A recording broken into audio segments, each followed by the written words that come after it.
Mga master, okay lang bang? Huwag niyong skip ang mga ad sa aking mga video kung okay lang mga master. Salamat sa solid na suporta po. Yon, what's up mga masters? Nandito na naman tayo sa panibagong araw, panibagong kabanata na naman ang pagsasama-samahan natin ngayon guys.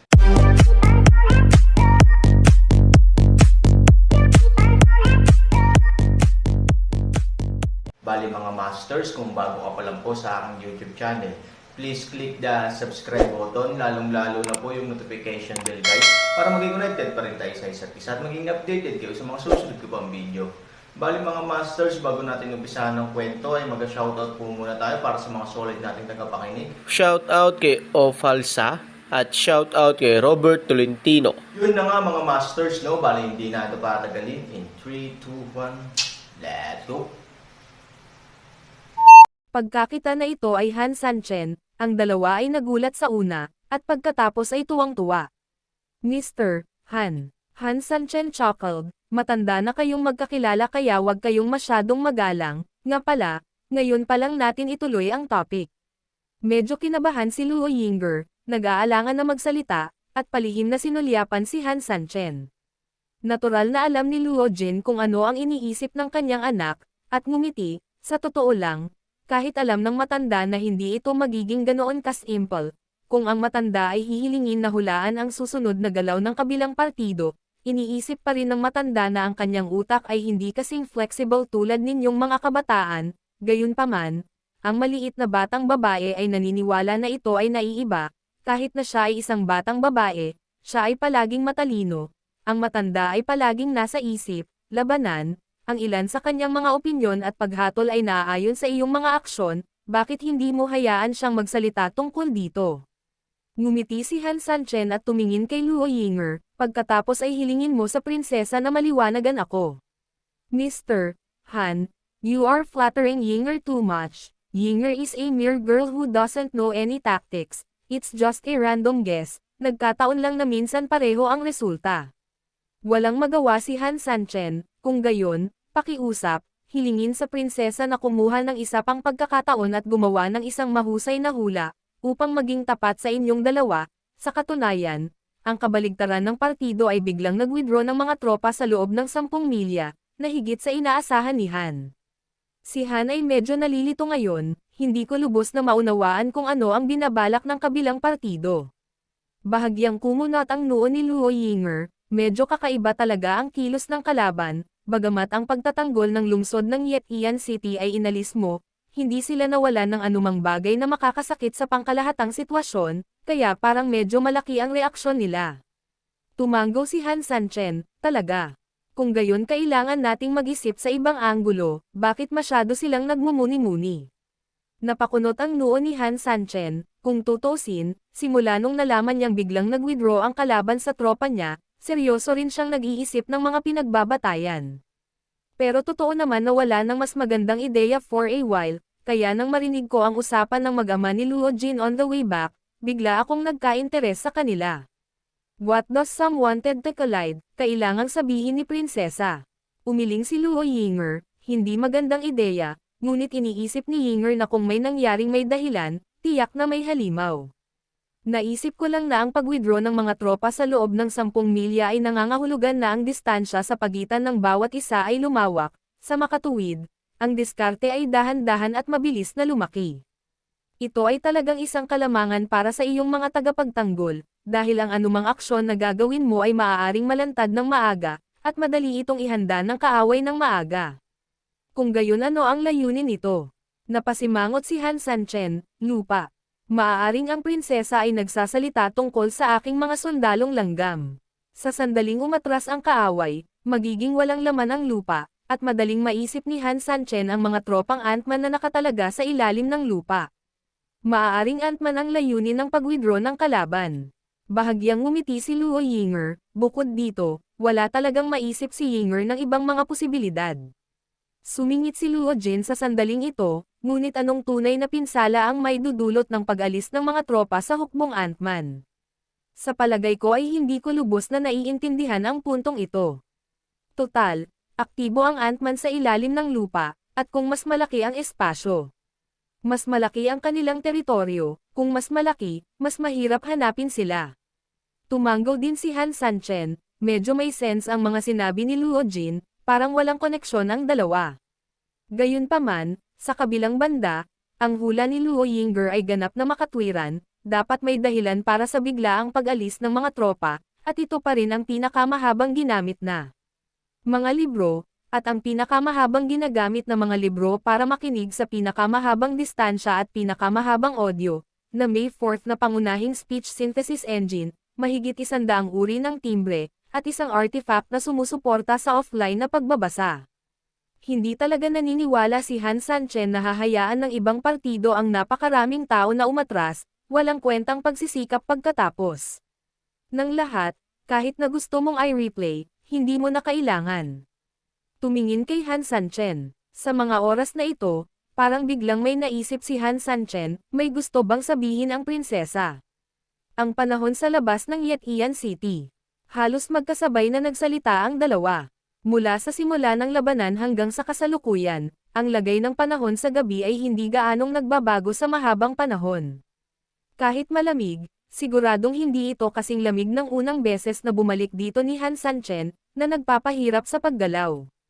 Obviously, kayang kontrolin ng kabilang partido ang temperatura dito para malaya silang makagalaw sa gabi, ang layunin ay natural na mapadali ang kanilang mga laban sa gabi. Ngunit ngayon sila ay biglang umatras, nag-iiwan ng isang blankong espasyo, at pagkatapos na isipin ito lamang ang posibilidad. Plano nilang ibalik ang nagyelo na 1,000 milya dito, sa ganitong paraan, ang napakababang temperatura ay magpapalamig sa lupa hanggang 3 talampakan, at magiging mahirap para sa Ant-Man na naninirahan sa ilalim ng lupa noon. Sa ganitong paraan, hindi lang nila natapos ang pag-aayos, ngunit sa parehong oras, maaari silang magdulot ng malubhang pinsala sa angkan ng Ant-Man nang walang anumang pagsisikap, ito lamang ang posibilidad na mahulaan ni Yinger, sabi ni Luo Yinger. Tumanggo si Han Sanchen, bagaman nahulaan ito ni Luo Yinger, kay Han Sanchen, malamang na ito ang tunay na katotohanan. Wala kang mahahanap na ibang mas magandang dahilan para ipaliwanag ang ugat ng biglaang pag-alis ng kalaban ng tropa sa loob ng 10 milya. Mukhang kailangan kong maghanda ng maaga. Pagkatapos magsalita ni Han Sanchen ay nagbigay siya ng kaunting pagsaludo kay Luo Yinger, salamat sa turo ng prinsesa. Ang pakikinig sa mga salita ng prinsesa ay talagang naliwanagan si Han Mosey. Pagkatapos ng mga salita ay bumangon si Han Sanchen at aalis na sana. Mr. Han, Yinger would like to ask, if the other party really intend to do this, how do you want to deal with it? Are you calling the Ant-Man clan into Yetian City? Huminto si Han San at tumanggo, may iba pa bang paraan? Kung gayon, ano ang dapat gawin ng kabilang partido kung wala silang gagawin at basta na lang sumuko kay Yetian Cheng? Sa oras na iyon, ang buong kagubatan ay magiging sobrang lamig, kaya ano ang dapat gawin ni Mr. Han? Sa madaling salita, medyo natigilan si Han Sanchen. Makatwiran talaga ang mga salita ni Luo Yinger.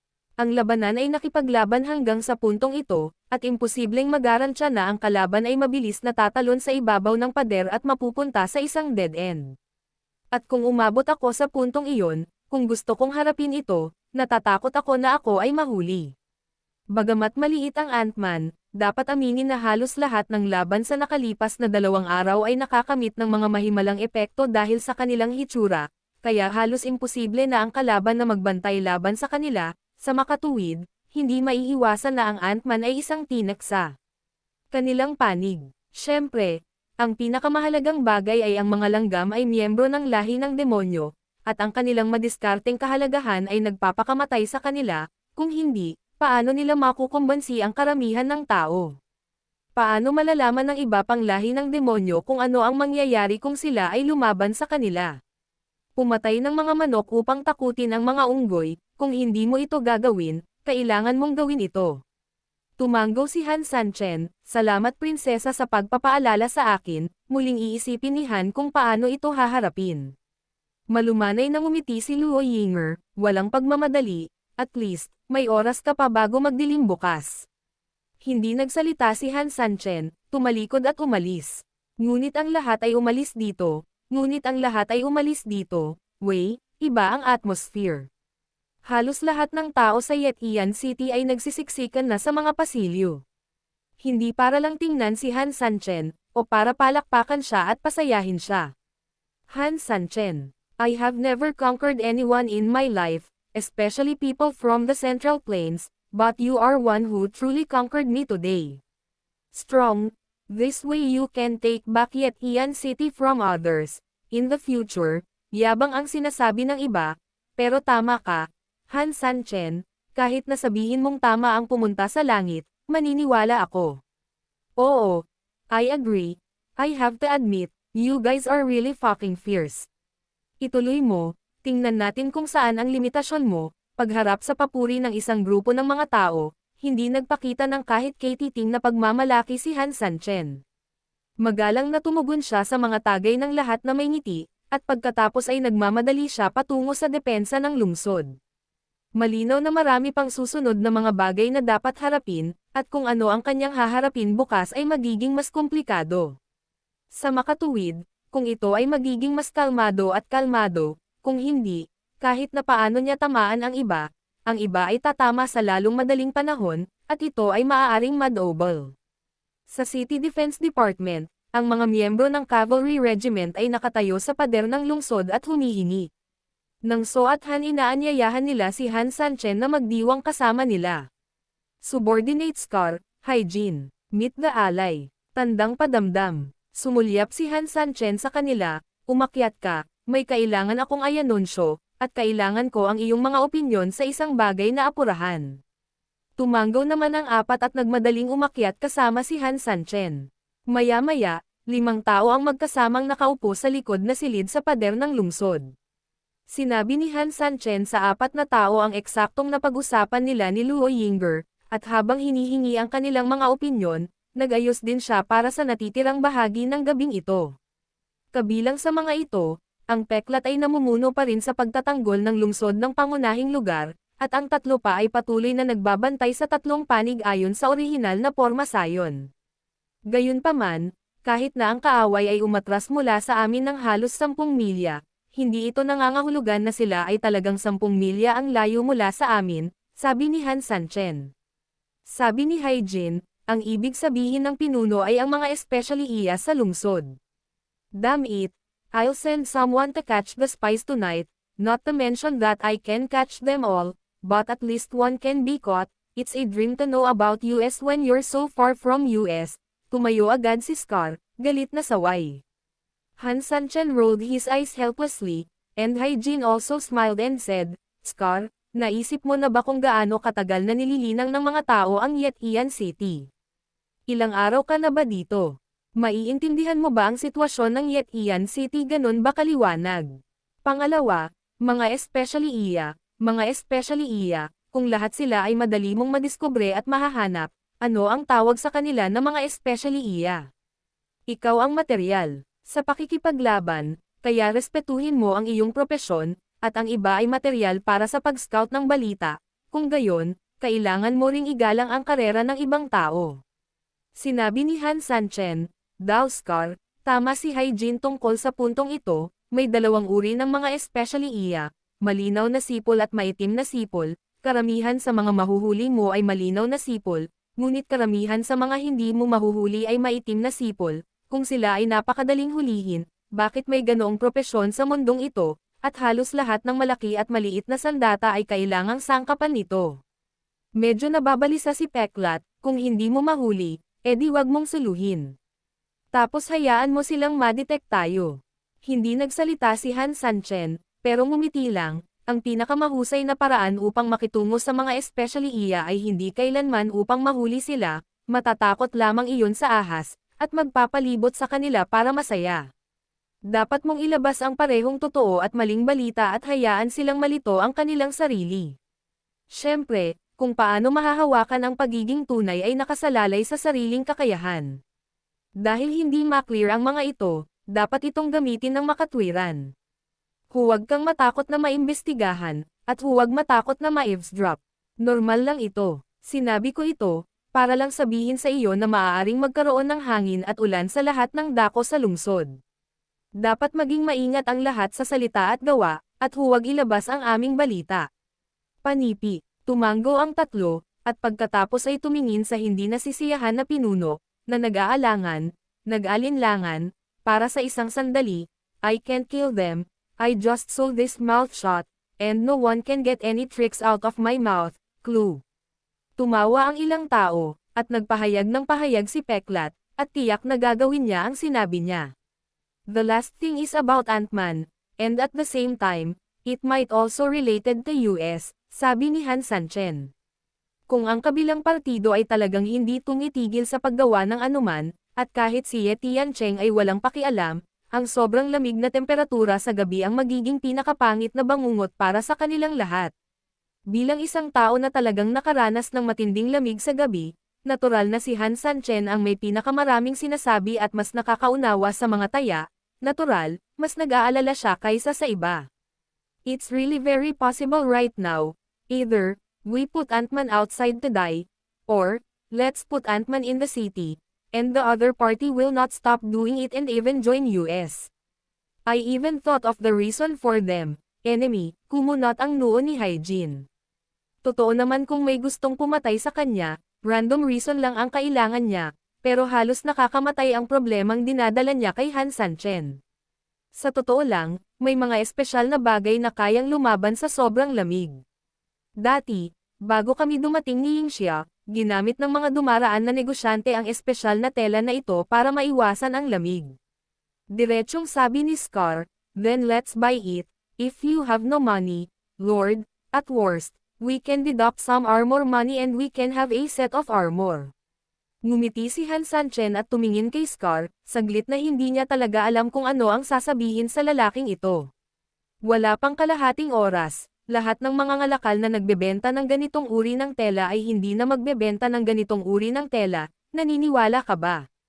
Ngumiti si Han Sanchen, may isip mo, paanong hindi may isip ng kabilang partido? Sa bagay, teritoryo naman ng iba ang lugar na ito, kahit palihim na suportahan siya ng mga tao sa Yetian City, siguradong hindi sila maglalakas loob na suwayan ang utos ng mga taong iyon. Sa makatuwid, ang pagbili ng tela ay hindi gumagana sa lahat. May plano ako, tumayo si Hyjin sa mga sandaling ito. Nang marinig ng lahat ang mga salita, nagmamadali silang tumingin kay Hyjin, kahit si Han Sanchen ay napatagilid, medyo nagulat kung anong klaseng pakana ang meron si Hyjin. Yun na nga mga masters, no? Bali panibagong kabanata na naman yung natapos natin ngayong gabi. Muli, maraming salamat po talaga sa walang sawang suporta po sa aking YouTube channel na talagang inaabangan nyo po ang bawat upload ko po. Bali mga masters, magkita-kita ulit po tayo bukas ng gabi at ngayon po ay magpapaalam po muna tayo.